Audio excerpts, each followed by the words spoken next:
আমি বহুত বছৰৰ পৰা ইয়াতে ভুগি আছো। এয়ালৈ এই বছৰলৈ 5 বছৰ হ'ল।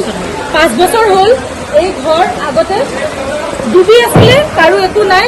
এতিয়া ৱাল ভাঙি গ'ল। এতিয়া পাৰ্চনেল নলত আমি ৰাইজৰ পানী যাবলৈ আমি সুবিধাও কৰি দিলো, কিন্তু বহুত ফালৰ পৰা কাউন্সিলৰ হওক বা কোনো অথৰিটিজ আমাক কোনো ধৰণৰ হেল্প কৰা নাই।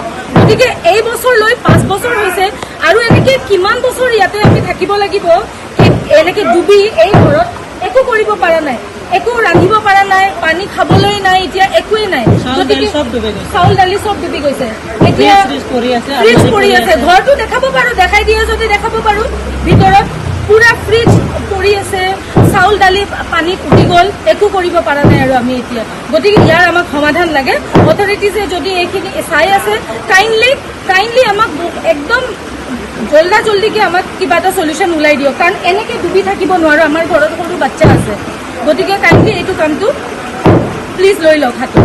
ডিচি ছাৰ, আপুনি আদিনগিৰি আহিয়ে গৈছে। আমাৰ দুৰ্গতি চাই কমচে কম আপুনি এইখিনি মনত ৰাখিব যে কিবা এটা সমাধান ওলাই দিয়ক। আৰু ছাৰ, ডিচি ছাৰ, কাইণ্ডলি আপুনি আহক, আহি কিনে কিবা এটা সমাধান ওলাই দিয়ক। আচলতে গুৱাহাটী চহৰৰ মালিগাঁও আদিনগিৰিত যি অৱস্থা হৈছে, আচলতে আমি বৰ লাজ লগা বিষয় হৈছে যে মানে গুৱাহাটী চহৰৰ দৰে এখন ঠাইত আমি যে বানপানী বা এই ঘৰ যে ডুবি যাবলগীয়া হৈছে, তাত বাহিৰে আৰু অন্য মানে বহুত লাজৰ বিষয় হৈছে।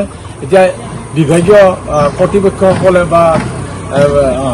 কৰ্তৃপক্ষসকলে এই বানপানীৰ সমস্যাটো সমাধান কৰিবলৈ অনুৰোধ জনালোঁ। আৰু লগতে আমাৰ পৌৰ নিগমৰ মেয়ৰ ডাঙৰীয়াকো আপোনালোকৰ যোগেদি অনুৰোধ জনাওঁ যে অতি শীঘ্ৰে এই মানুহখিনিক সহায় সহযোগ কৰক। সাহায্যও লাগিব, কাৰণ যোৱাকালি এতিয়া আপোনালোকে দেখিছে যে মানে কমচে কম 5 ঘৰ মানুহ অলৰেডি পানীৰ তলত। আৰু সেই আমি ৰাতি এই 2টা বজাত আহি গোটেই যিমান ঘৰৰ ভিতৰত বিচনা পত্ৰ, কাপোৰ কানি, টিভিৰ পৰা আদি কৰি যি বস্তু আছিলে আমি গোটেই স্থানীয় ৰাইজে আহি আমি উদ্ধাৰ কৰিছোঁ গোটেইখিনি। আৰু মানুহখিনি নিজৰ ঘৰত থাকিব পৰা নাই, গোটেই ৱাল ভাঙি গৈছে, ফাটি গৈছে। আৰু আমাৰ বিভিন্ন নলা নৰ্দমাৰ বহুত সমস্যা আছে। এইখিনি সমস্যা যেন স্থায়ী সমাধান কৰে তাৰ বাবে অনুৰোধ জনালোঁ। আৰু আমাৰ বৰ্তমান এতিয়া আমাৰ কাউন্সিলৰ ডাঙৰীয়ানীৰো খবৰেই নাই। ইমানখিনি খবৰ পোৱাৰ পিছতো তেওঁলোকে আমাৰ এই মানুহখিনিৰ খবৰ ল'বলৈ অহা নাই। গতিকে অতি শীঘ্ৰে আপুনি আহক আৰু ৰাইজৰ সমস্যা সমাধান আজি অতি শীঘ্ৰে কৰিব বুলি আপোনাক অনুৰোধ জনালোঁ। মোৰ ইয়াতে আজি মোৰ অতি কমেও 40 বছৰমান হ'ল। গতিকে এনেকুৱা কোনো দিন হোৱা নাছিল, কিন্তু এই যোৱাকালিৰ বৰষুণত যিটো অৱস্থা হৈছে, আনকি ঘৰত মোৰ 1 আঁঠুমান পানী হৈছে। গতিকে উপযুক্ত মহোদয়সকলে যাতে তাৰমানে এই ব্যৱস্থাটো কৰি দিয়ে, সেইটোৱে মোৰ অনুৰোধ। আমি ইমান কষ্টত আছো, গোটেই ৰাতি মানে শুব পৰা নাই, ঘৰৰ ভিতৰত পানী সোমাইছে। আৰু GMCৰ মানুহবিলাকো আহিছিলে, চাই গৈছে, কিন্তু একো সমাধান কৰা নাই। আহিম বুলি কৈছে, কিন্তু অহা নাই এতিয়ালৈকে। ৰাতিত মানে থাকিব পৰা নাই অৱস্থা হৈ আছে, মানে গললৈকে পানী আহিছে। গোটেই বস্তুবিলাক আমাৰ বেয়া হৈ গৈছে, ফ্ৰিজ, বিচনা, একো বস্তু নাপালো আমি। সুধা মানুহখিনি আছে।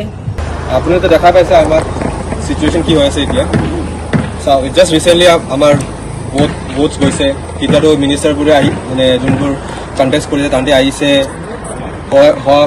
মানে হেল্প কৰিব আহিম বুলি কৈছে, কিন্তু তেতিয়া আহি নপৰিলে। যোৱাকালি আমাৰ মানুহকেইটাতো শুব পৰা নাই, বিচনালৈ বুকুলৈ পানী আহিছে। এতিয়া আমাৰ কাউন্সিলৰ ক'ত গ'ল? এতিয়া কাউন্সিলৰ ইলেকশ্যনটো ষ্টাৰ্টেই হোৱা নাই এতিয়া, কিন্তু আমাৰ কাউন্সিলৰে হয় এতিয়া, তাইতো এটলিষ্ট আহিব লাগে। যদি পাহাৰতে এনেকুৱা বানপানী হ'ব লাগে হ'লে তলৰটো কি হ'ব?